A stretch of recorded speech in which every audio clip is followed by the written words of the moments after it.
बंदा मुसलमान है, ठीक है, उसने हज कर लिया, सारी शर्तें पा गई, हज उसने कर लिया, लेकिन खुदा न खास्ता अल्लाह ना करे किसी वजह से वो मुर्तद हो गया। मिसाल के तौर पर मुर्तद कैसे होता है बंदा, बसों का तो पता भी नहीं चलता ना, बंदा इस्लाम से निकल जाता है। कहीं उसने बैरून मुल्क जाना था, कनाडा जाना था, यूरोप जाना था, अमेरिका जाना था, जहीं कि उसने मतलब कि अपने आप को ईसाई लिख दिया या मिर्ज़ई लिख दिया या किसी भी दूसरे मज़हब पर उसने मतलब कि आमादगी जाहिर कर दी, जो ही आमादा होगा उसी वक्त वो काफिर हो जाएगा, मुर्तद हो जाएगा।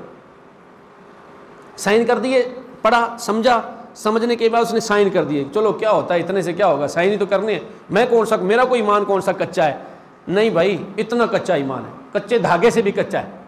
तो वो अपने आप को जितना मर्जी मजबूत कर ले, लेकिन तू कुफर पर जो है वो एग्री हो रहा है, जो ही कुफर पर तू राजी होगा तू काफिर हो जाएगा। हज कर लिया था, काफिर हो गया, उसने जितने भी नेक अमाल किए थे सारे के सारे कारत हो गए, खत्म। अब अल्लाह ने फिर उसको तौफीक दी, उसको किसी ने समझाया, समझाने पर उसको समझ आ गई कि यार मैंने वाकई गलती की है, ला इल्मी में की है, जैसे भी की है, उसने उस इर्तिदाद से, कुफर से तौबा कर ली, तौबा करके फिर दोबारा इस्लाम में आ गया। अब उस पर बाकी शराइत मौजूद है तो दोबारा हज उस पर फ़र्ज़ हो जाएगा, दोबारा हज करेगा।